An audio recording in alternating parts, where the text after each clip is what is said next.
ನಮಸ್ಕಾರ ಸ್ನೇಹಿತರೆ. ಹಿರಿಯ ನಾಗರಿಕರು ಅಂದು ಇಂದು ಕಾರ್ಯಕ್ರಮಕ್ಕೆ ತಮ್ಮೆಲ್ಲರಿಗೂ ಸ್ವಾಗತ ಸುಸ್ವಾಗತ. ನಾನು ಉಷಾ ಗಾಯತ್ರಿ. ಇವತ್ತಿನ ಹಿರಿಯ ನಾಗರಿಕರು ಒಬ್ರು ಬ್ಯಾಂಕ್ ಉದ್ಯೋಗಿ ಸುಮಾ ಮೇಡಮ್ ಅಂತ. ಅವರನ್ನ ಮಾತಾಡಿಸಿ ಅವರ ಬಾಲ್ಯ ಜೀವನ ಹೇಗಿತ್ತು, ಕಾಲೇಜ್ ಡೇಸ್ ಹೇಗಿತ್ತು, ಆಮೇಲೆ ಅವ್ರು ಏನು ಉದ್ಯೋಗ ಮಾಡಿದ್ರು, ನಿವೃತ್ತಿ ಜೀವನ ಹೇಗಿದೆ, ಅದನ್ನೆಲ್ಲ ಅವ್ರಿಗೆ ಕೇಳೋಣ. ಬನ್ನಿ ಸ್ನೇಹಿತರೆ. ಮೇಡಮ್ ನಮಸ್ಕಾರ. ನಮಸ್ಕಾರ ಮೇಡಮ್, ತಮ್ಮ ಹೆಸರು, ತಮ್ಮ ಬಾಲ್ಯ ಜೀವನ? ನನ್ನ ಹೆಸರು ಸುಮಾ ಎಸ್ ಗ್ರಾಮಪುರವಿದ್ದ. ಆಮೇಲೆ ನಾನು ನಿವೃತ್ತ ಬ್ಯಾಂಕ್ ಉದ್ಯೋಗಿ. ನಿಮಗೆ ಹೇಳಿದಂತೆ ನಮ್ಮ ಬಾಲ್ಯದ ಬಗ್ಗೆ ನೀವು ಕೇಳಿದ್ರೆ, ಬಾಲ್ಯವನ್ನು ನಾವು ಪೂರ್ಣವಾಗಿ ನಿಸರ್ಗದೊಂದಿಗೆ ನಾವು ಆನಂದ ತಗೊಂಡಿವಿ. ಬಾಲ್ಯದ್ದು ಹೆಂಗಂದ್ರೆ, ನಾವು ನಮ್ಮ ತಂದೆಯವರು ಪ್ರೈಮರಿ ಸ್ಕೂಲ್ ಟೀಚರ್ ಇದ್ರು. ಇಲ್ಲ ಹಳ್ಳಿಯಲ್ಲಿದ್ವಿ ನಾವು, ಗೋಕಾಕ್ ತಾಲೂಕು ಹಳ್ಳಿಯಲ್ಲಿದ್ವಿ. ಹಳ್ಳಿ ವಾತಾವರಣ ನಮ್ಗೆ ಪೂರ್ಣ ಅವಾಗ ಆನಂದವನ್ನ ಕೊಟ್ಟದ. ಆಮೇಲೆ ನಮ್ಮ ಕ್ಲಾಸ್ಮೇಟ್ ಆತು, ನಮ್ಮ ನೇಬರ್ ಆತು, ಅವ್ರದೆಲ್ಲ ಹೊಲ ಇತ್ತು. ಆ ಹೊಲದಲ್ಲಿ ಹೋಗ್ತಿದ್ವಿ, ಎಂಜಾಯ್ ಮಾಡ್ತಿದ್ವಿ ನ್ಯಾಚುರಲ್ ಆಗಿ. ಡೈರೆಕ್ಟ್ ಹಿಂಗೆ ಗೊಂಜಾಳ ತಿನ್ನಿ ತಗೊಂಡ್ ತಿಂತಿದ್ವಿ. ಎಲ್ಲಾ ಹೆಸರುಕಾಯಿ ಎಲ್ಲಾನು ಡೈರೆಕ್ಟ್ ಆಗಿ ತಗೊಂಡು ಮುರಿದು ಅಲ್ಲೇ ತಿಂದು ಎಂಜಾಯ್ ಮಾಡಿದ್ವಿ. ಮತ್ತ ಅವರು ನಮ್ಗೆಲ್ಲಾ ರಾಶಿ ಬಣ್ಣ ಆಗ್ತಿತ್ತಲ್ಲ ಅವಾಗ ಹೊಲದಲ್ಲಿ ರಾಶಿ ಎಲ್ಲ ಮಾಡ್ತಿದ್ರಲ್ಲ. ಅವಾಗೆಲ್ಲ ನಮ್ಗೆ ಪೂಜೆ ಮಾಡೋದು ಎಲ್ಲ ನಮಗೆ ಒಂದ್ ರೀತಿ ನಿಸರ್ಗದೊಟ್ಟಿಗೆನೆ ನಾವು ಪೂರ್ಣ ಬೆಳೆದಿದ್ದೀವಿ. ಹಂಗಾಗಿ ಜೋಳದ ಸೀತ್ನಿ ಅಂತ ಸೀತ್ನಿ ತಿಂತಿದ್ರು. ಮತ್ತೆ ನಮ್ದು ಶಾಲೆ ಅಂತಂದ್ರ ಲಕ್ಷ್ಮೀ ಗುಡಿ ದಿನಾಲು ಲಕ್ಷ್ಮೀ ದರ್ಶನ ತಗೊಂಡೆ ನಾವು ಸ್ಕೂಲಲ್ಲಿ. ಲಕ್ಷ್ಮೀ ಗುಡಿ ಪೌಳಿನೇ ಇತ್ತು. ಆಮೇಲೆ ನಮ್ಮ ತಂದೆಯವರು ನಮ್ಗೆ ಗುರುಗಳು, ಟೀಚರ್. ಹಂಗಾಗಿ ನಮಗ ಬಹಳ ಹಳ್ಳಿದು ಅನುಭವ ಬಹಳ ಅದ. ಹಂಗಾಗಿ ಅಪ್ ಟು ಸಾಧಾರಣ 7th ಸ್ಟ್ಯಾಂಡರ್ಡ್ ನಾವು ಪೂರ್ಣ ಹಳ್ಳಿಯಲ್ಲೇ ಬೆಳೆದ್ವಿ. ಆಮೇಲೆ ನೆಕ್ಸ್ಟ್ ಒಂದು ದೊಡ್ಡ ಪ್ಲೇಸಿಗೆ ಬಂದ್ವಿ ಇದ್ದಿದ್ರಲ್ಲೇ ಹೈಸ್ಕೂಲ್ ಲೆವೆಲ್.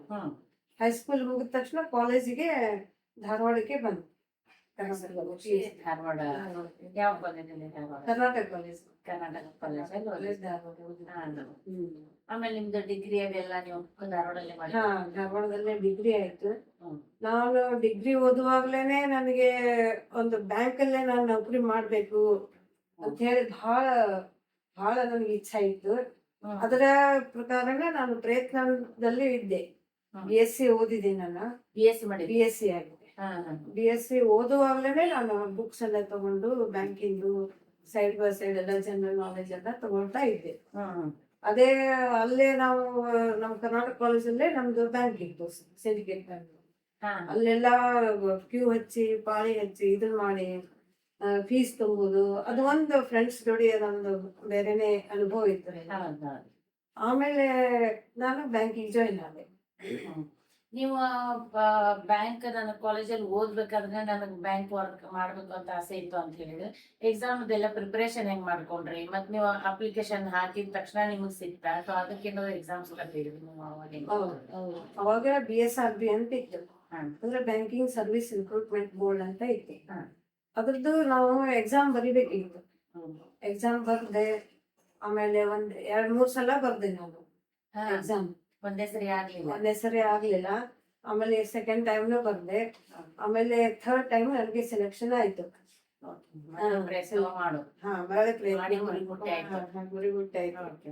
ಒಮ್ಮೆ ಸ್ಟೇಟ್ ಬ್ಯಾಂಕ್ ಆಫ್ ಇಂಡಿಯಾದ್ದು ಕಟ್ಟಿದ್ದೆ, ಅದು ಸ್ವಲ್ಪದ್ರಲ್ಲಿ ಹೋಯ್ತು. ಆಮೇಲೆ ಇದು ಸೆಲೆಕ್ಷನ್ ಆಗ್ಯದಂತ ಅವಾಗ ಈಗಿನಂಗೆ ನಮಗೆ ಮೊಬೈಲ್ ಅಲ್ಲಿ ಅಥವಾ ಟಿವಿಯಲ್ಲಿ ಏನು ಬರ್ತಿರ್ಲಿಲ್ಲ. ನ್ಯೂಸ್ ಪೇಪರ್ ಅಲ್ಲೇ ಬರ್ತಿತ್ತು. ಒಂದ್ ದಿವಸ ಎಕ್ಸಾಮ್ ಕಟ್ಟಾಗಿ ಸುಮಾರು ದಿವಸ ಆಗಿತ್ತು. ಬಿಫೋರ್ ದಟ್ ನಾನು ಡಿಗ್ರಿ ಮುಗಿದ ತಕ್ಷಣ PLTಗೂ ಜಾಯಿನ್ ಆಗಿದ್ದೆ. ಟೆಲಿಫೋನ್ ಆಪರೇಟರ್ ಜಾಯಿನ್ ಆದೆ. ಅಲ್ಲಿ 2 ವರ್ಷ ಸರ್ವಿಸ್ ಆಯ್ತು. ಆ ಸರ್ವಿಸ್ ಅಲ್ಲಿ ಇರುವಾಗ್ಲೇ ನನಗೆ ಪೇಪರ್ ಅಲ್ಲಿ ಒಂದು ದಿವಸ ಓದ್ತಾ ಕೂತಾಗ ನಂದು ನಮ್ಮ ರಿಜಿಸ್ಟ್ರೇಷನ್ ನಂಬರ್ ಏನು ಎಕ್ಸಾಮ್ ಕಟ್ಟಿದ್ಯಲ್ಲ ರಿಜಿಸ್ಟ್ರೇಷನ್ ನಂಬರ್ ನೋಡಿ ಖುಷಿ ಆಗ್ಬಿಡ್ತ ನನಗೆ. ಆಮೇಲೆ ಆಯ್ತು, ನಂದು ಇಚ್ಛಾ ಪೂರ್ಣ ಆಯ್ತು ಅಂತ ಅನ್ಕೊಂಡು ದೇವ್ರಿಗೆ ನಮಸ್ಕಾರ ಮಾಡಿ ಆಮೇಲೆ ಮುಂದೆ ಸ್ವಲ್ಪ ದಿವಸಕ್ಕೆ ನನಗೆ ಆರ್ಡರ್ ಬಂತು ಬ್ಯಾಂಕಿಂಗ್. ಅವರು ಟ್ರೈನಿಂಗ್ ಕರೆದ್ರು 21 ದಿವಸ. ಕೊನೆಗೆ ಇನ್ನೂ ಒಂದು ನಾನು ಲಕ್ಕಿ ಅಂತ ಹೇಳ್ಬೇಕಂದ್ರೆ, ನಾವು ಇದ್ದ ಪ್ಲೇಸ್ಗೆ ಅಂದ್ರೆ ರಾಮದುರ್ಗದಲ್ಲಿ ಇದ್ವಿ, ಆ ಟೈಮ್ನಲ್ಲಿ ರಾಮದುರ್ಗದಲ್ಲಿ ಹಾ, ನಮ್ಮ ತಂದೆಗೆ ಅಲ್ಲಿ ಟ್ರಾನ್ಸ್ಫರ್ ಆಗಿತ್ತು, ಓಕೆ. ಅಲ್ಲೇ ಇತ್ತು. ಹ್ಮ್. ಅವಾಗ ನನಗೆ ರಾಮದುರ್ಗಕ್ಕೆ ಫಸ್ಟ್ ಪೋಸ್ಟಿಂಗ್ ಅಲ್ಲೇ ಕೊಟ್ಬಿಟ್ಟು, ಹ್ಮ್. ಹಾಗಾಗಿ ಬಹಳ ಖುಷಿ ಆಗಿತ್ತು. ಅದು ಹೆಂಗ್ರಿ, ಮನೆ 5 ಮಿನಿಟ್ಸ್ ಅಷ್ಟೇ, ಮನೆಗೆ ಬ್ಯಾಂಕಿಗೆ. ಓಕೆ. ಅಷ್ಟು ಒಂದು ದೇವರ ಅನುಗ್ರಹದಿಂದ ಹ್ಮ್. ನನಗೆ ಅಲ್ಲೇ ಪೋಸ್ಟಿಂಗ್ ಆಯ್ತು. ಎಷ್ಟನೇ ಇಸ್ವಿಲಿ ನಿಮ್ಮ ಪೋಸ್ಟಿಂಗ್ ಆಗಿದೆ? ಪೋಸ್ಟಿಂಗ್ 1984 84ರಲ್ಲಿ. 84ರಲ್ಲಿ ಆಯ್ತು. ಹ್ಮ್. ಆಮೇಲೆ ನಾನು PNT ಗೆ ಇದ್ದೆಲ್ಲ ಅದನ್ನು ರಿಸೈನ್ ಮಾಡಿ ಬ್ಯಾಂಕಿಗೆ ಹ್ಮ್. ಜುಲೈದಲ್ಲಿ ಬ್ಯಾಂಕಿಗೆ ನೀವು ರಾಮದುರ್ಗದಲ್ಲಿ ಸಿಂಡಿಕೇಟ್ ಬ್ಯಾಂಕಿಗೆ ನಾನು ಅವಾಗ ಜಾಯಿನ್ ಆದೆ. ಮುಂದೆ ನಿಮ್ಗೆ ಅಲ್ಲಿ ಕೆಲಸ ಮಾಡ್ತಾ ಮಾಡ್ತಾ ನಿಮ್ಗೆ ಎಕ್ಸ್ಪೀರಿಯನ್ಸ್ ಎಲ್ಲ ಹೇಗಿತ್ತು? ಫಸ್ಟ್ ಟೈಮ್ ನೀವು ಹೋದಾಗ ನಿಮ್ಗೆ ಅನುಭವ ಆಯ್ತು ಹೇಳಿ. ಮೇಡಮ್, ನಾನು ಓದಿದ್ದು BSc. BSc ಗೆ ಬ್ಯಾಂಕಿಗೆ ಏನೂ ಸಂಬಂಧ ಇಲ್ಲ actually. ಹೌದು. ನನಗೆ ಫಸ್ಟ್ ಟೈಮ್ ಹೋದಾಗ ಅದು ಕ್ರೆಡಿಟ್ ಏನೋ ಡೆಬಿಟ್ ಏನೋ ಏನೇನು ಗೊತ್ತಿರಲಿಲ್ಲ. ಆದ್ರೆ ಅದೊಂದೇನು ದೇವ್ರದ್ದು ಕೋಯಿನ್ಸೈಡ್ ಗೊತ್ತಿಲ್ಲ, ಅಲ್ಲೇ ಒಬ್ರು ಚಟುರ್ಕೆ ಅಂತ, ಈಗಲೂ ನಾನು ಅವ್ರನ್ನ ನೆನೆಸ್ತೇನೆ. ಅವ್ರು ಎಕ್ಸ್ ಸರ್ವಿಸ್ ಮ್ಯಾನ್. ನನಗೆ ಅವರು ತಂದೆ ಸಮಾನ ಇದ್ರು. ಅವ್ರು ಬಂದು ಎಲ್ಲ ನನಗೆ ಹೇಳ್ಕೊಟ್ರು, ಡೇ ಟು ಡೇ ಇದು ಹಿಂಗೆ ಇದು ಹಿಂಗೆ ಎಲ್ಲ ಹೇಳ್ಕೊಟ್ರು. ಎಲ್ಲ ಅದರಿಂದ ನನಗೆ ಬಹಳ ದಿನ ದಿನ ನಾನು ಎಕ್ಸ್ಪರ್ಟ್ ಆಗ್ತಾ ಬಂದಿದ್ದೆ. ನಿಮ್ ಸೀನಿಯರ್ ಅವರು? ನನ್ನ ಸೀನಿಯರ್ ಬ್ಯಾಂಕ್. ಸೊ ಅವ್ರ ಇದರಿಂದ ಗೈಡೆನ್ಸ್ ಇಂದ ನಾನು ಬಹಳ ಗೈಡೆನ್ಸ್ ಮಾಡಿದ್ರು. ಮತ್ತೆ ಎಲ್ಲಾ ಸೀನಿಯರ್ಸ್ ಇದ್ರು, ಹಂಗಾಗಿ ಎಲ್ಲರಿಗೂ ನಾನೇ ಜೂನಿಯರ್ ಇದ್ದೆ ಆ ಬ್ರಾಂಚ್ ಅಲ್ಲಿ. ಮತ್ತೆ ಲೇಡೀಸ್ ನಾನು ಜಾಯಿನ್ ಆಗಿದ್ದೆ ಆ ಬ್ರಾಂಚಿಗೆ ಸೆಕೆಂಡ್. ಒಬ್ರು ಮೇಡಮ್ ಇದ್ರು ಮೊದ್ಲು, ಅವ್ರ ನಂತರ ನಾನೇ ಜಾಯಿನ್ ಆಗಿದ್ದೆ ಸೆಕೆಂಡ್. ಹಂಗಾಗಿ ಎಲ್ಲಾರು ಜೂನಿಯರ್ ನಮ್ಗೆ ಬಹಳ ಒಂದು ಕಾಳಜಿ ತಗೊಂಡು ನಮ್ಗೆಲ್ಲ ಕಲಿಸ್ತಾ ಇದ್ರು ವಿತ್ ಪೇಷನ್ಸ್ ಇಂದ. ಹಂಗಾಗಿ ನಾವು ಡೇ ಟು ಡೇ ನಮ್ಗೆಲ್ಲ ಕೆಲಸ ಗೊತ್ತಾಯ್ತು. ಕೆಲಸ ಮಾಡ್ಕೊಂಡು ಬಂದ್ಬಿಟ್ರಿ. ಈಗ ನೀವು ಎಷ್ಟು ವರ್ಷ ಸರ್ವಿಸ್ ಆಯ್ತು ನಮ್ಗೆ? ನಮ್ದು ನೋಡ್ರಿ 36 ವರ್ಷ ಸರ್ವಿಸ್. 36 ವರ್ಷ ಸುದೀರ್ಘ ಸರ್ವಿಸ್ ದೀರ್ಘ ಮಾಡಿದ್ದೀರಿ. ಸರ್ವಿಸ್ ಆಯ್ತು. ಇವತ್ತಿಗೆ 6 ವರ್ಷ ಆಯ್ತು ನಾನು ರಿಟೈರ್ ಆಗಿ. ಇವತ್ತಿಗೆ 6 ವರ್ಷ ಆಯ್ತು ರಿಟೈರ್ ಆಗಿ. ಮಾರ್ಚ್ 31 ಒಂದು ಕೊರೋನಾ ಬಂತಲ್ಲ, ಕೊರೋನಾ ಬಂದಾಗ ನಾನು ರಿಟೈರ್ ಆದೆ ಮಾರ್ಚ್ 31. ನಾನು ಸಿಂಡಿಕೇಟ್ ಬ್ಯಾಂಕ್ ಅಲ್ಲೇ ಜಾಯಿನ್ ಆಗಿ ಸಿಂಡಿಕೇಟ್ ಒಳಗೆ ರಿಟೈರ್ ಆಗ್ಬೇಕು ಅಂತ ಬಹಳ ಇತ್ತು ನನಗೆ. ಹಾಗಾಗಿ ಅದೇ ಲಾಸ್ಟ್ ಡೇನೂ ಇತ್ತು ಸಿಂಡಿಕೇಟ್ ಬ್ಯಾಂಕ್. ಹಂಗಾಗಿ ಬ್ಯಾಂಕು ನಾನು ಕೂಡ ರಿಟೈರ್ ಆದೆ. ಬ್ಯಾಂಕ್ ನೀವು ಕೂಡ ರಿಟೈರ್ ರಿಟೈರ್ ಆದೆ. ನೆಕ್ಸ್ಟ್ ಡೇ ಇಂದ ಕೆನರಾ ಬ್ಯಾಂಕ್ ಆಯ್ತು, ಮರ್ಜ್ ಆಯ್ತು. ಸಿಂಡಿಕೇಟ್ ಬ್ಯಾಂಕ್ ಕೆನರಾ ಬ್ಯಾಂಕ್ ಅಲ್ಲೇ ಮರ್ಜ್ ಆಯ್ತು. ನೆಕ್ಸ್ಟ್ ಡೇ ಇಂದ April 1 ಇಂದನ ಕೆನರಾ ಬ್ಯಾಂಕ್ ಆಯ್ತು. ನಿಮ್ಮ ಕನಸಿನ ಬ್ಯಾಂಕ್ ನೀವು ಒಟ್ಟಿಗೆ ರಿಟೈರ್ ಈಗ ಇಷ್ಟು ವರ್ಷ ನೀವು 36 ವರ್ಷ ಸರ್ವಿಸ್ ಮಾಡುತ್ತಿರ್ತೀರಲ್ಲ, ಅವಾಗಿಂದ ಒಂದು ಬೇರೆನೆ ಇರುತ್ತೆ. ಬೆಳಗ್ಗೆ ಮಾಡೋದು, ಹೇಳೋದು, ಹೋಗೋದು, ಮಾಡೋದು ಅದೆಲ್ಲ ಕೆಲಸ ಇರುತ್ತೆ. ಈಗ ರಿಟೈರ್ ಆದ್ಮೇಲೆ ಏನ್ ಅನ್ಸುತ್ತೆ? ಖಾಲಿ ಅನ್ಸಲ್ವಾ? ರಿಟೈರ್ ಯಾವಾಗ್ಲೂ ನಂದು ಒಂದ್ ಏನ್ರಿ, ನಾನು ಫುಲ್ ಕ್ರಿಯೇಟಿವ್, ಫುಲ್ ಆಕ್ಟಿವ್ ಇರ್ಬೇಕು. ಸರ್ವಿಸ್ ಮಾಡುವಾಗ್ಲೂ ಸಹಿತ ನಮ್ದು ಫ್ಯಾಮಿಲಿ ಟೀಚರ್ಸ್ ಫ್ಯಾಮಿಲಿ ಇತ್ತು. ನಮ್ಮ ಅತ್ತೆಯವರು ಟೀಚರ್ ಇದ್ರು. ಹಂಗಾಗಿ ಅವ್ರಿಗೂನು ನಾವು ಎಂಪ್ಲಾಯ್ಡ್ ಲೇಡೀಸ್ ಏನ್ ಪ್ರಾಬ್ಲಮ್ ಅವ್ರಿಗೂ ಎಲ್ಲ ಅರ್ಥ ಆಗ್ತಿತ್ತು. ಹಂಗಾಗಿ ನನ್ಗೆ ಎಲ್ಲರೂ ಬಹಳ ಕೋಆಪರೇಷನ್ ಕೊಟ್ರು ನನಗೆ ನೌಕರಿ ಮಾಡುವಾಗ. ಮದುವೆ ಆದ್ಮೇಲೆನು ಧಾರವಾಡಕ್ಕೆ ಬಂದೆ. ನಾನು ರಾಮದುರ್ಗದ 2 ವರ್ಷ ಮಾಡಿ ಧಾರವಾಡಕ್ಕೆ ಬಂದೆ ಆಫ್ಟರ್ ಮ್ಯಾರೇಜ್. ಧಾರವಾಡದಲ್ಲಿ ಸುಭಾಷ್ ರೋಡ್ ಮೇನ್ ಬ್ರಾಂಚಿಗೆ ಬಂದೆ. ಅಲ್ಲಿ ಬಂದಾಗ ನಮ್ಮ ಮನೆಯಲ್ಲಿ ಎಲ್ಲಾರು ಕೋಆಪರೇಷನ್ ಕೊಟ್ರು. ದೊಡ್ಡವರು ಇದ್ದಾರ ಅಂದಾಗ ನಮ್ಗೆ ಅಷ್ಟು ರೆಸ್ಪಾನ್ಸಿಬಿಲಿಟಿ ಬೀಳಿಲ್ಲ. ಹೋಗೋದು, ಜಾಬ್ ಮಾಡೋದು, ಬರೋದು ಹಿಂಗೆಲ್ಲ ಇತ್ತು. ನಾನು ನಂದು ವರ್ಕ್ ಏನೇ ಇದ್ರು, ಜಾಬ್ ಮಾಡಿದ್ರು ಸಹಿತ ಮನೆಯಲ್ಲಿ ಮಕ್ಕಳಿಗಾಗ್ಲಿ ಯಾರಿಗಾಗ್ಲಿ ಏನೋ ಅವ್ರವ್ರಿಗೆ ಏನೇನ್ ಮಾಡ್ಬೇಕೆಲ್ಲ ಅದು ಕರೆಕ್ಟೇ ಮಾಡ್ತಿದ್ದೆ. ಆಮೇಲೆ ವರ್ಕ್ ವೈಸ್ ನಾನು ಬೈಫರ್ಕೇಶನ್ ಮಾಡ್ಕೊತೀನಿ. ಡೈಲಿ ಏನ್ ಮಾಡ್ಬೇಕು, ವೀಕ್ಲಿ ಏನ್ ಮಾಡ್ಬೇಕು, ಮಂತ್ಲಿ ಏನ್ ಮಾಡ್ಬೇಕು. ಹಂಗಾಗಿ ನಮ್ಗೆ ಅಷ್ಟೊಂದು ಇದಾಗಲಿಲ್ಲ. ಜಾಬ್ ಮಾಡಿದ್ರು ಮನೆಯೊಳಗೂ ಕಷ್ಟ ಆಗಲಿಲ್ಲ. ಮನೆಯಲ್ಲಿ ಸಪೋರ್ಟ್ ತಗೊಂಡು ನೀವು ಇಷ್ಟು ವರ್ಷನು ಕೆಲಸ ಮಾಡ್ಕೊಂಡು ಬಂದಿದ್ರ. ಎಷ್ಟು ಜನ ಮಕ್ಕಳು? ನನಗೆ 2 ಗಂಡು ಮಕ್ಕಳು. ಇಬ್ರದ್ದು MBA ಮಾರ್ಕೆಟಿಂಗ್ ಆಗಿದೆ. ಆಮೇಲೆ 2 ರಿಯಲ್ ಎಸ್ಟೇಟ್ ಪ್ರೊಫೆಷನಲ್ ಇದ್ದಾರೆ. ಡೆವಲಪರ್ಸ್, ಪ್ರಮೋಟಿಂಗ್ ಎಲ್ಲ ಮಾಡ್ತಾರೆ. ದೊಡ್ಡ ಒಂದು ಮ್ಯಾರೇಜ್ ಆಗ್ಯದ, ಎರಡನೇ ಒಂದು ಆಗ್ಬೇಕು. ಅದು ಒಂದು ಪ್ರಯತ್ನದಲ್ಲಿ ಇದ್ದೀನಿ ನಾನು. ಅದು ಒಂದು ಪ್ರಯತ್ನದಲ್ಲಿ ಇದೆ. ಈಗ ರಿಟೈರ್ಮೆಂಟ್ ಆದ್ಮೇಲೆ ನಿಮ್ದು ಲೈಫ್ ಹೆಂಗಿದೆ? ಏನ ನೀವು ಅಳವಡಿಸ್ಕೊಂಡಿದ್ದೀರಿ ನಿಮ್ಮ ಲೈಫಿಗೆ? ರಿಟೈರ್ಮೆಂಟ್ ಆದ್ಮೇಲೆ ಈಗ ನೋಡ್ರಿ, ಸ್ವಲ್ಪ ದಿವಸ ಅದು ಅವಾಗ ಕೊರೋನಾ ಇತ್ತಲ್ಲ, ಮನೇಲೆ ಇದ್ವಿ. ರಿಟೈರ್ ಆದ್ಮೇಲೆ ರಿಟೈರ್ ಆದ್ರೆ ಸಾಕಪ್ಪ ನಮ್ಗೆ ಬ್ಯಾಂಕ್ ಕೆಲಸ ಅಂತ ಅನಿಸ್ತಿತ್ತ, ಹಂಗೆ ಅಥವಾ ರಿಟೈರ್ ಆದ್ಮೇಲೆ ಅಯ್ಯೋ ರಿಟೈರ್ ಆಯ್ತಲ್ಲ ಅಂತ ಬೇಜಾರಾಯ್ತಾ? ಇಲ್ಲ, ಯಾಕಂದ್ರೆ ನಮ್ಗೆ ಬ್ಯಾಂಕ್ ಒಳಗೂ ಕೂಡ ಮ್ಯಾನೇಜರ್ಸ್ ಆಗ್ಲಿ, ಬೇರೆ ನಮ್ಮ ಸಹೋದ್ಯೋಗಿಗಳಾಗ್ಲಿ ಬಹಳ ಒಬ್ರಿಗೊಬ್ರು ಕೋಆಪರೇಟಿವ್. ಧಾರವಾಡ ಮೇನ್ ಬ್ರಾಂಚ್ ಅಲ್ಲಂತೂ ನಾವು ಒಂದೇ ಫ್ಯಾಮಿಲಿ ಇದ್ದಂಗಿದ್ವಿ. 3 ಜನ ಸ್ಟಾಫ್ ಇದ್ವಿ, ಎಲ್ಲ ಒಂದೇ ಫ್ಯಾಮಿಲಿ ಇದ್ವಿ, ಒಬ್ರಿಗೊಬ್ರು ಕೋಆಪರೇಷನ್. ಆಮೇಲೆ ಅವಾಗ ಹೆಂಗಿತ್ರಿ ಸ್ಟಾರ್ಟಿಂಗ್, ಈಗ ಬಹಳ ಸರಳ ಆಗಿದೆ ಬ್ಯಾಂಕ್ ಜಾಬ್. ಈಗೆಲ್ಲ ಕಂಪ್ಯೂಟರ್ ಬಂದವು, ಎಲ್ಲ ಕರೆಕ್ಟ್ ಆಗಿ ಇದು ಮಾಡ್ತಾವ. ಅವಾಗ ನಮ್ದು ನಾವು ಸ್ಟಾರ್ಟಿಂಗ್ ಸ್ಟೆಪ್ ಇಂದ ಲೆಜ್ಜರ್ 10 kg ಲೆಜ್ಜರ್ ಇರ್ತಿತ್ತು. ಅದು ಒಂದ್ ಲೆಜ್ಜರ್ ಎಳೆಯುದು, ಆಮೇಲೆ ಒಂದ್ ಅಕೌಂಟರ್ ಮಾಡೋದು, ಮತ್ತೊಬ್ರು ಕಸ್ಟಮರ್ ಬಂದ್ರೆ ಮತ್ತೊಬ್ರು ಇದು ಮಾಡೋದು ಎಲ್ಲ. ಹಾಗಾಗಿ ಸ್ವಲ್ಪ ಅವಾಗ ವರ್ಕ್ ಲೋಡು ಜಾಸ್ತಿ ಇತ್ತು. ಫಿಸಿಕಲಿ ವರ್ಕು ಇತ್ತು, ಮೆಂಟಲಿ ವರ್ಕು ಇತ್ತು. ಆಮೇಲೆ ಆದ್ರೆ ಏನು ಒಂದು ಖುಷಿ ಅಂದ್ರೆ ನಮ್ಗೆ ಕಸ್ಟಮರ್ ರಿಲೇಷನ್ ಬಹಳ ಇತ್ತು ಅವಾಗ.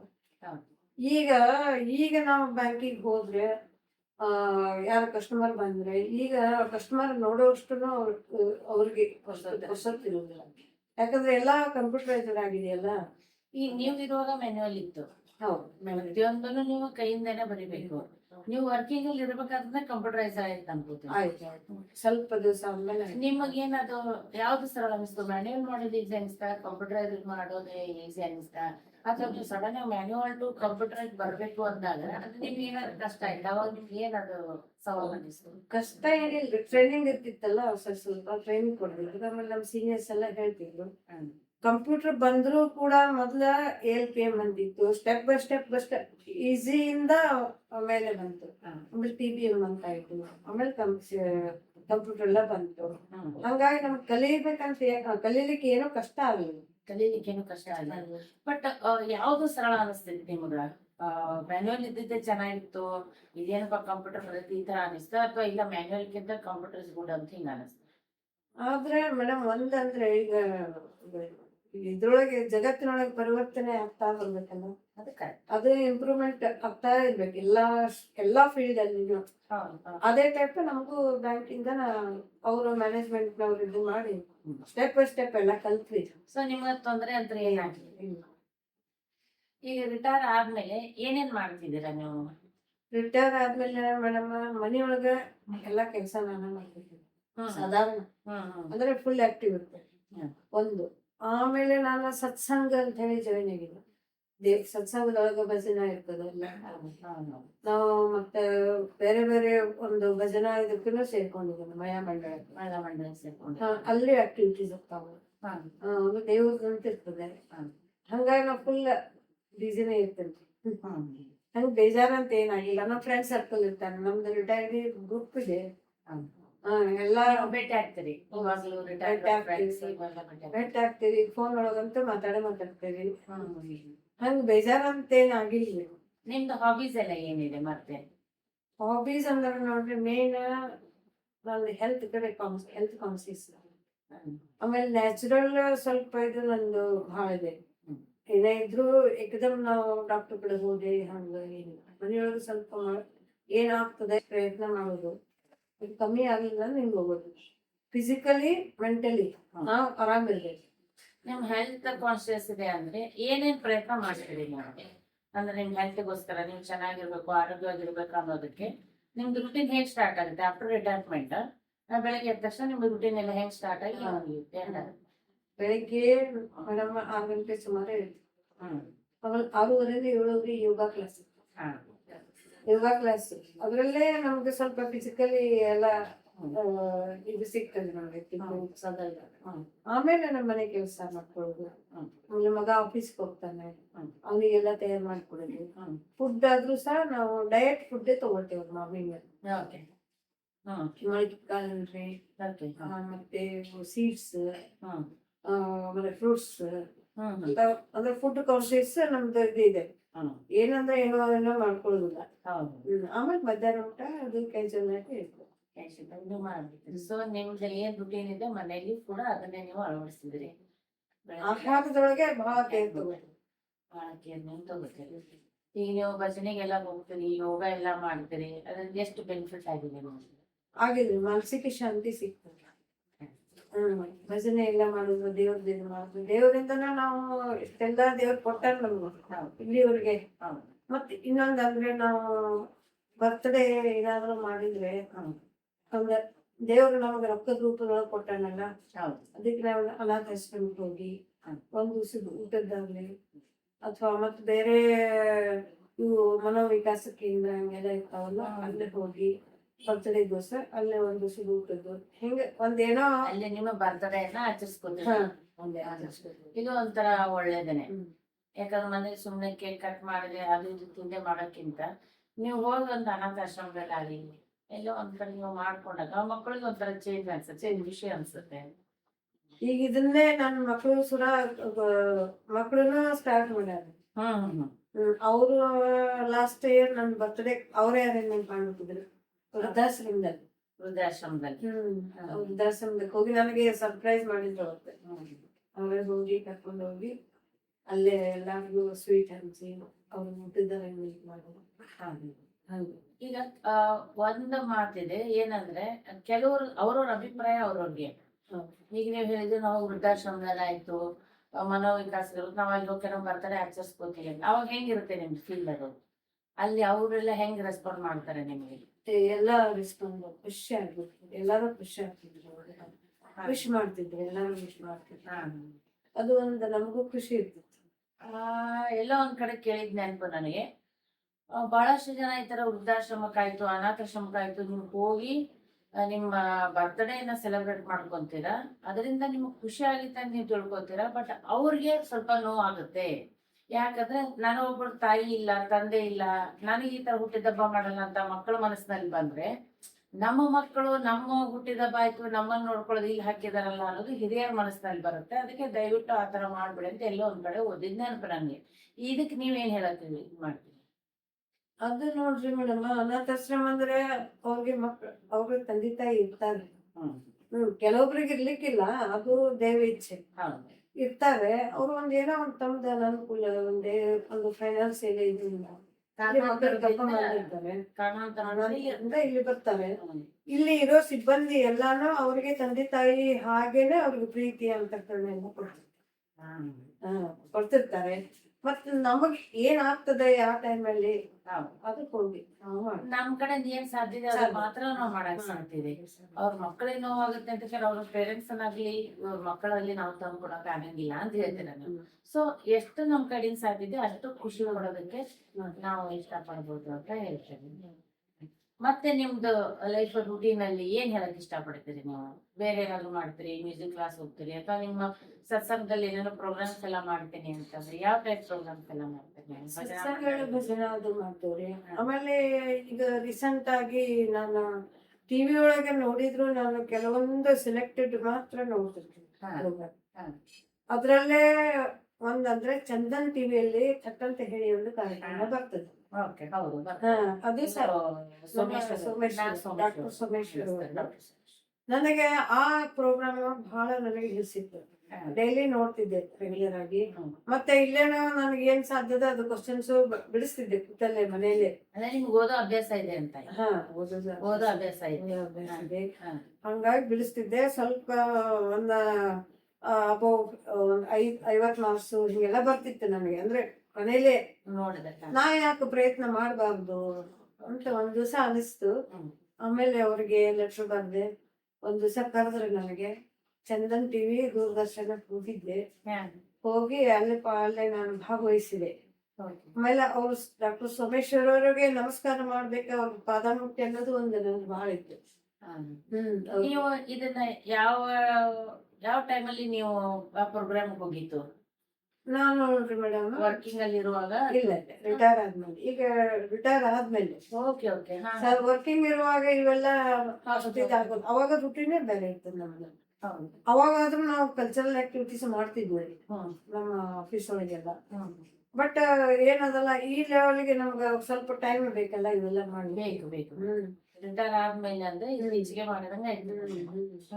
ಇತ್ತೀಚೆಗೆನೆ ಅಂದ್ರೆ ಡಿಸೆಂಬರ್ 2025 ಅಲ್ಲೇ ಹೋಗಿದ್ದೆ. ಓಹೋ 2025 ಅಲ್ಲಿ ಹೋಗಿದ್ದೀರಿ. ಅಲ್ಲೇ ಬೆಂಗಳೂರಲ್ಲೇ ಶೂಟಿಂಗ್ ಆಯ್ತು. ಆಮೇಲೆ ಈಗ ಯೂಟ್ಯೂಬ್ ಅಲ್ಲಿ ಬರ್ತದ್ರಿ ಇದು. ಹೌದು. ಡಿಸೆಂಬರ್ 12ನೇ ತಾರೀಕಿಗೆ ಬರ್ತದೆ. ಹ್ಮ್ ಅದ್ರಲ್ಲೇ ನಾವು ಪಾರ್ಟಿಸಿಪೇಟ್ ಮಾಡಿ ಅದನ್ನ ರಿಲೇ ಮಾಡಿದ್ವು. ಅದು ಪ್ರೈಸ್ ಬಂತು. ಹಾ ಪ್ರೈಸ್ ಫಸ್ಟ್ ಪ್ರೈಸ್ ಬಂತು. ಏನು ನಾವು ಎಕ್ಸ್ಪೆಕ್ಟ್ ಮಾಡಿದ್ಕಿಂತ ಅನ್ಕೊಂಡೇನೋ ಹೋಗಿದ್ವಿ. ಆ ಹಾಟ್ ಸೀಟ್ ಒಳಗ್ ಕೂತಾಗ ಏನಾಗ್ತದೆ ಗೊತ್ತಾಗುದಿಲ್ಲ. ಅದೇನೋ ದೇವ್ರ ದಯದಿಂದ ಟೈಮ್ ಲಿಮಿಟ್ ಇರುತ್ತೆ. ಆಮೇಲೆ ಯಾರು ದೊಡ್ಡವರೆಲ್ಲ ಇರ್ತಾರೆ, ಸುತ್ತ ಕ್ಯಾಮ್ರಾಗಳು ಇರುತ್ತೆ. ಮತ್ ಚಟ್ ಅಂತಾನೆ ಹೇಳ್ಬೇಕು, ಟೈಮ್ ಇಲ್ಲ. ಟಕ ಟಕ ಅಂತ ಹೇಳ್ಬೇಕು. ಅದೆಲ್ಲ ಹೇಳ್ಬೇಕಾದ್ರೆ ಸ್ವಲ್ಪ ನರ್ವಸ್ ಆಗುತ್ತೆ ಮನುಷ್ಯ. ಇಷ್ಟ ಇದಾದ್ರು ಅದ ಏನ್ ಆ ಮೂಮೆಂಟ್ ನನಗೆ ಹೆಂಗ ಅದು ಇದಾಯ್ತು, ಧೈರ್ಯ ಕೊಟ್ಟ ದೇವ್ರು. ಅದು ಆಯ್ತು. ನನಗೆ 8 ಕ್ವಶನ್ ಔಟ್ ಆಫ್ 10 ಪ್ರಶ್ನೆಗಳಲ್ಲಿ 8 ಪ್ರಶ್ನೆಗೆ ನಾನು ಉತ್ತರ ಮಾಡಿದೆ. ಶಬಾಷ್. ತುಂಬಾ ಖುಷಿ ಅನ್ಸುತ್ತೆ ನಿಮ್ಗೆ. ಯಾಕಂದ್ರೆ ಇವಾಗ ಓದೋ ಮಕ್ಕಳಿಗೆ ಸ್ವಲ್ಪ ಓದೋ ಇಂಟ್ರೆಸ್ಟ್ ಕಡಿಮೆ ಇರುತ್ತೆ. ಆಮೇಲೆ ಓದೋದ್ರಲ್ಲಿ ಹೋಗ್ಬಿಟ್ರಂದ್ರೆ ಬೇರೆ ಕಡೆ ಲಕ್ಷ್ಯ ಇರಂಗಿಲ್ಲ. ನೀವು ರಿಟೈರ್ ಆದ್ಮೇಲೆ ಈ ವಯಸ್ಸಲ್ಲಿ ಇಷ್ಟೇ ಆಕ್ಟಿವಿಟಿ ಮಾಡ್ಬೇಕು. ಯಾಕಂದ್ರೆ ಥಟ್ಟಂತ ಹೇಳಿ ಪ್ರೋಗ್ರಾಮ್ ಹೋಗ್ಬೇಕಂದ್ರೆ ಸುಮ್ನೆ ಹೋಗಕ್ಕಾಗಲ್ಲ. ಅದಕ್ಕೆ ಹಿಂದೆ ಪ್ರಿಪರೇಷನ್ ಇರುತ್ತೆ. ಯಾವ ತರ ಪ್ರಿಪರೇಷನ್ ಮಾಡ್ಕೊಂಡಿದ್ರಿ ನೀವು? ಪ್ರಿಪ್ರೇಷನ್ ಅಂದ್ರೆ ಮೇಡಮ್ ಅದ್ರಲ್ಲಿ ಡೈಲಿ ನೋಡ್ತಿದ್ದೆ ಅಲ್ಲ ನಾನು ಯಾವ ಟೈಪ್ 11 ಗಂಟೆಗೆ ಬರುತ್ತದ. ಅದಷ್ಟು ವರ್ಷದಿಂದ ಅದೇ ಟೈಮಿಗೆ ಇದೆ. ಅದು ನೋಡ್ತಿದ್ದೆ, ರಾತ್ರಿ ನೋಡ್ತಿದ್ದೆ ನಾನು 9 ನೋಡಿ. ಅದು ಒಂದು ಅಂದಾಜು ನನಗೆ ಗೊತ್ತಾಯ್ತು. ಸುಮ್ನೆ ನಮ್ಮ ಸಪ್ನಾ ಬುಕ್ ಹೌಸ್ ಹೋಗಿ ಬುಕ್ ತಗೊಂಡ್ಬಂದೆ. ಜಸ್ಟ್ ಹಂಗೆ ಹೋಗ್ಬಾರ್ದಲ್ಲ ಅಂತ ಅದಷ್ಟು ಓದ್ಕೊಂಡು ಹೋಗಿದ್ದೆ ಅಷ್ಟೇ. ಅಂದ್ರೆ ಸೀರಿಯಸ್ ಆಗಿ ಏನೋ ಓದಿದ್ದು. ಅಂದ್ರೆ ನಿಮ್ಗೆ ಓದೋ ಅಭ್ಯಾಸ ಇರೋದ್ರಿಂದ ನೀವು ಪರ್ಟಿಕ್ಯುಲರ್ ಆಗಿ ಅದಕ್ಕೋಸ್ಕರ ಓದ್ಬೇಕು ಅಂತ ಹೇಳಿ ಏನ್ ಬರ್ಲಿಲ್ಲ. ಆದ್ರೂ ಹೋದ್ರಿ, ನಿಮ್ಗೆ ಅಂದ್ರಿ ನಿಮ್ಮ ಆಸೆಗಳನ್ನ ಪೂರೈಸ್ಕೊಂಡ್ರಿ. ನಿಮ್ದು ಜೀವನದ ಮಹಾನಾಸೆಗಳು ಒಂದು ಸಿಂಡಿಕೇಟ್ ಬ್ಯಾಂಕ್ ಅಲ್ಲಿ ವರ್ಕ್ ಮಾಡಬೇಕು, ಇನ್ನೊಂದು ಥಟ್ ಅಂತ ಹೇಳಿ ಕಾರ್ಯಕ್ರಮಕ್ಕೆ ಹೋಗಿ ಸೋಮೇಶ್ವರ ಪಾದ ಮುಟ್ಟಿ ನಮಸ್ಕಾರ ಮಾಡ್ಬೇಕು ಅಂತ ಹೇಳಿ. ಹೆಂಗ ಅನಿಸ್ತಾವ ಫೀಲ್ ನಿಮ್ಗೆ? ಬಹಳ ಖುಷಿ ಆಯ್ತು. ಅವರು ಅಷ್ಟೇ ಸಿಂಪಲ್ ಇದ್ದಾರೆ. ಅಷ್ಟ ಅವ್ರಿಗೆ ನಾಲೆಜ್ ಇದ್ರು ಕೂಡ ಬಹಳ ಸಿಂಪಲ್ ಇದ್ದಾರೆ. ಮತ್ತೆ ನಮ್ಮ ಇದಕ್ಕೆ ನೋಡಿದ್ರೆ ಅವ್ರು ಚೆನ್ನಾಗಿ ಮಾತಾಡಿದ್ರು. ಬಹಳ ಖುಷಿ. ಈಗಿನ ಇಷ್ಟೆಲ್ಲ ನೀವು ಮಾಡ್ಕೊಂಡ್ ಬಂದಿದ್ರಿ. ಮದುವೆ ಆದ್ಮೇಲೆ ನೀವು ಮನೆ ನೋಡ್ಕೊಂಡು ಮಕ್ಕಳು ನೋಡ್ಕೊಂಡು ಕೆಲಸ ಎಲ್ಲ ಮಾಡಿದ್ರಿ. ಈಗಿನ ಮಕ್ಕಳಿಗೆ ನೀವ್ ಏನ್ ಹೇಳಕ್ ಇಷ್ಟಪಡ್ತೀರಿ? ಮುಂದೆ ಬರೋ ಜನರೇಷನ್ಗೆ ಈಗ ಆಲ್ರೆಡಿ ಇರೋದು ನೀವೇನ್ ಹೇಳಕ್ ಇಷ್ಟಪಡ್ತೀರಿ? ಹೇಗೆ ಲೈಫ್ ಲೀಡ್ ಮಾಡ್ಬೋದು? ಹೇಗೆ ನೀವು ಹೇಳಿದ್ರೊಂದು ಟೈಮ್ ಸೆಟ್ ಮಾಡ್ಕೋತೀನಿ ಅಂತ ಹೇಳಿ ಏನ್ ಹೇಳಕ್ ಇಷ್ಟಪಡ್ತೀರಿ? ಈಗಿಂದು ಇದು ಅಂದ್ರೆ ಮಕ್ಕಳಿಗೆ ಅವ್ರದ್ದು ಪ್ರೊಫೆಷನ್ ವೈಸ್ ವರ್ಕ್ ಅಂತೂ ಮಾಡ್ಲೇಬೇಕು. ಅದಂತೂ ಇದು ಮಾಡಿದ್ರು. ಅದ್ ಆದ ನಂತರ ಒಂದು ಸಣ್ಣ ಸಣ್ಣ ಏಜ್ ಇರ್ತದೆ. ಆಗಿಂದ ಬೆಳೆದ ವಾತಾವರಣ ಬೇರೆ, ಈಗಿಂದ ಮಕ್ಕಳು ಬೇರೆ. ಅವ್ರ ತಮ್ಮ ಮಕ್ಕಳಿಗಾಗ್ಲಿ ತಾವಾಗ್ಲಿ ಒಂದು ಗುರು ಹಿರಿಯರಿಗೆ ಒಂದು ಮರ್ಯಾದೆ ಕೊಟ್ಟು ಮಾತಾಡ್ಬೇಕು. ಆಮೇಲೆ ತಂದೆ ತಾಯಿಗೆ ಅವ್ರೇನು ಬಯಸುತ್ತಿರ್ಲಿಲ್ಲ. ತಂದೆ ತಾಯಿಗೆ ವಯಸ್ಸಾಗಿರ್ತದೆ, 2 ಚಂದ ಮಾತು ಬಯಸ್ತಾರೆ. ನೀವು ಅಷ್ಟು ಹೇಳಿದ್ರೆ ನೀವು ಅವ್ರಿಗೆ ಡಾಕ್ಟರ್ ಕಡೆ ಕರ್ಕೊಂಡು ಹೋಗೋದು ಬೇಡ, ಗುಳಿಗೆ ಕೊಡ್ಸೋದು ಬೇಡ. ನೀವು ಚಂದಾಗಿ ಮಾತಾಡಿದ್ರೆ ಅವ್ರಿಗೆ ಆಯ್ತಪ್ಪ ನನ್ನ ಮಗ ಮಗಳು ಚಂದ ಮಾತಾಡೋದು ನಮ್ಗೆ ಖುಷಿ ಆಯ್ತು, ಮಾನಸಿಕ ಸಮಾಧಾನ ಇರ್ತದ ಅವ್ರಿಗೆ. ಮತ್ತೆ ಅದರಿಂದ ಏನು ಲಾಭ ನಿಮ್ಗೆ ಆಗ್ತದ ಮಕ್ಕಳಿಗೆ. ಅದು ಒಂದು ಇದು ಮಾಡ್ಬೇಕು. ಆಮೇಲೆ ತಮ್ಮದು ಸಂಸಾರ ಮೊದಲು ಹೆಲ್ತ್ ವೈಸ್ ಅಂದ್ರೆ ಮೊದಲು ಸ್ವಂತದ್ದು ಹೆಲ್ತ್, ಆಮೇಲೆ ತಮ್ಮ ಫ್ಯಾಮಿಲಿ ಸರೌಂಡಿಂಗ್. ಆರೋಗ್ಯಕ್ಕೋಸ್ಕರ ಏನನ್ನ ಪಾಲಿಸಿದ್ರೆ ಆರೋಗ್ಯವಾಗಿ ಇರಬಹುದು ಅಂತ ಹೇಳ್ತೀರಿ ನೀವು? ಆರೋಗ್ಯ ಅಂದ್ರೆ ಮುಖ್ಯ ಆರೋಗ್ಯ ನಮ್ದು ಶಾರೀರಿಕ ಆರೋಗ್ಯ, ಮಾನಸಿಕ ಆರೋಗ್ಯ. ಶಾರೀರಿಕ ಆರೋಗ್ಯಕ್ಕೆ ಏನ್ ಬೇಕ್ರಿ? ಬರೀ ಇದು ಹೊರಗೆ ಹೋಗಿ ಹೋಟೆಲ್ ತಿನ್ನೋದು ಅವೆಲ್ಲ ಆದಷ್ಟು ಅವಾಯ್ಡ್ ಮಾಡ್ತೀವಿ. ಆಮೇಲೆ ಮನೆಯೊಳಗೆ ಏನಿರ್ತದೆ ಫುಡ್ ತಗೋದು. ನ್ಯಾಚುರಲ್ ಫುಡ್ಗೆ ತಗೊಂಡ್ರೆ ನಮ್ಗೆ ಅದು ರೋಗ ಬರೋದು ಕಮ್ಮಿ ಆಗ್ತದೆ. ಇದಲ್ಲದೆ ಮತ್ತವ್ರು ಯೋಗ ಮತ್ತೇನಾದ್ರು ಅವ್ರು ವಾಕಿಂಗ್ ಇಂಥ ಅಭ್ಯಾಸ ಮಾಡ್ಬೋದು. ಮತ್ತೆ ಕೆಲಸದ ಒತ್ತಡದ ಮಧ್ಯೆನೂ ಸ್ವಲ್ಪ ಮೆಂಟಲ್ ಫ್ರೆಶ್ ಆಗೋದಕ್ಕೆ ಏನಾದ್ರೂ ಆಕ್ಟಿವಿಟೀಸ್ ನಮ್ಮ ಸಲುವಾಗಿ 24 ತಾಸಲ್ಲಿ 1 ತಾಸಾದ್ರೂ ಇರ್ಬೇಕು ಅಂತ ನಮ್ದು ಆಸೆ. ಈ ಹಳ್ಳಿ ವಾತಾವರಣ ನಿಮಗೆ ಎಷ್ಟು ಅನುಕೂಲ ಆಗಿದೆ? ಹಳ್ಳಿ ವಾತಾವರಣ ಬಹಳ ಹಳ್ಳಿಯಲ್ಲಿ ಏನಾಗ್ತದೆ, ಜನ ಒಳ್ಳೆಯವ್ರು ಇರ್ತಾರ. ಅಂದ್ರೆ ಈ ಪಟ್ಟಣದಲ್ಲಿ ನಮ್ಗೊಬ್ರಿಗೊಬ್ರಿಗೆ ಮಾತಾಡ್ಲಿಕ್ಕೆ ಪುರ್ಸೊತ್ತಿಲ್ಲ. ಹಳ್ಳಿಯವ್ರಿಗೆ ಏನಾಗ್ತದೆ, ಎಲ್ಲಾರು ನಮ್ಮವರು ಅನ್ನೋದೊಂದು ಭಾವನೆ ಇರ್ತದೆ. ನೀವು ಬೇಡ ಅಂದ್ರೆ ಬಂದು ಮಾತಾಡ್ಸ್ತಾರ ಅಷ್ಟೇ ಅಲ್ಲ, ಹಂಗೆ ನಮ್ಮನ್ನು ಅವ್ರು ತಮ್ಮ ಒಂದು ಫ್ಯಾಮಿಲಿ ಮೆಂಬರ್ ಅಂತಾನೆ ಕನ್ಸಿಡ್ತಾರೆ. ಆಮೇಲೆ ಅಲ್ಲಿ ವಾತಾವರಣ, ಗಾಳಿ, ಮಣ್ಣು, ಮಕ್ಕಳನ್ನೆಲ್ಲ ಮಣ್ಣಲ್ಲೇ ಆಡಕ್ ಬಿಟ್ಟಿದ್ರು ಅವಾಗ. ಈಗಿನವ್ರು ಏನೂ ಮುಟ್ಟಿಸ್ಕೊಡೋದಿಲ್ಲ ಅದನ್ನೆಲ್ಲ. ಸೊ ಹಳ್ಳಿ ಅಂದ್ರೆ ಇಷ್ಟಪಡದೆ ಇರೋ ಜನರಿಗೆ ಏನ್ ಹೇಳ್ತಾರೆ? ಹಳ್ಳಿ ಅಂದ್ರೆ ಸ್ವಲ್ಪ ದಿವಸ ಆದ್ರೂ ನಾವು ಒಂದ್ ಸ್ವಲ್ಪ ಹಳ್ಳಿದು ಟಚ್ ಇಟ್ಕೋಬೇಕು. ಆಮೇಲೆ ಸಿಟಿ ಒಳಗಾದ್ರೂ ಈಗ ಗಾರ್ಡನ್ ಅವೆಲ್ಲ ಇರ್ತಾವಲ್ಲ, ಅಲ್ಲೇನೋ ಹೋಗಿ ಇವ್ರು ಇದು ಮಾಡ್ಬೋದು. ಆಹಾರ ಅಂದ್ರ ನ್ಯಾಚುರಲ್ ಫುಡ್, ಇದು ಹಣ್ಣು ತರಕಾರಿ ಅವೆಲ್ಲ ಸ್ವಲ್ಪ ತಗೊಂಡ್ರೆ ಆರೋಗ್ಯ ಚೆನ್ನಾಗಿರ್ತದ. ಸುಮ್ಮನೆ ನಿಮ್ ವಯಸ್ಸು ಎಷ್ಟಿಂದ? ನನಗೆ ಇವತ್ತಿಗೆ ನೋಡ್ರಿ 66 ಆಯ್ತು ಇವತ್ತಿಗೆ.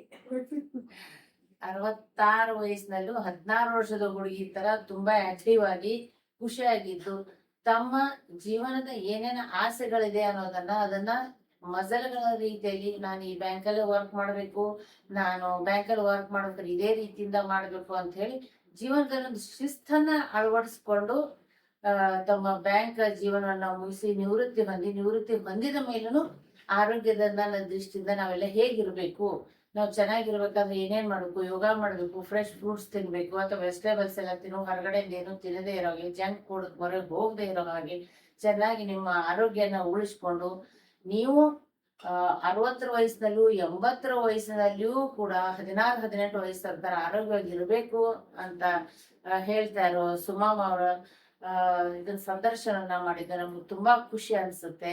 ಸುಮಾಮ, ನೀವೇನಾದ್ರೂ ಹೇಳಕ್ ಇಷ್ಟಪಡ್ತೀರಿ? ಈ ಕಾರ್ಯಕ್ರಮ ನಿಮ್ಗೆ ಹೆಂಗ ಅನಿಸ್ತು? ಕಾರ್ಯಕ್ರಮ ನೀವು ಬಹಳ ಚೆನ್ನಾಗಿ ಚಲೋ ಒಳ್ಳೆ ರೀತಿಯಿಂದ ನಿರೂಪಣೆ ಮಾಡಿದ್ರಿ. Thank you. ಅದು ಖುಷಿ ಆಗ್ತದೆ. ನಿಮಗೂ ತುಂಬಾ ಧನ್ಯವಾದಗಳು. ತುಂಬಾ ಧನ್ಯವಾದಗಳು. ನಿಮಗೆ ಹೀಗೆ ದೇವರಿನ ಆಯುಷ್ಯ ಆರೋಗ್ಯ ಕೊಟ್ಟು ಕಾಪಾಡ್ಲಿ. ಇನ್ನೂ ಹೆಚ್ಚಿನ ರೀತಿಯಲ್ಲಿ ನೀವು ಆರೋಗ್ಯಕರವಾಗಿ ಬೇರೆ ಬೇರೆ ಕಾಂಪಿಟೇಷನ್ಗೆಲ್ಲ ಹೋಗ್ರಿ, ಎಲ್ಲ ಕಡೆನೂ ಗೆದ್ದು ಬರ್ರಿ, ಮುಂದಿನ ಪೀಳಿಗೆಗೆ ನೀವೊಬ್ಬರ ಆದರ್ಶವಾಗಿರ್ರಿ ಅಂತ ಹೇಳ್ತಾರೆ. ನಮಸ್ಕಾರ.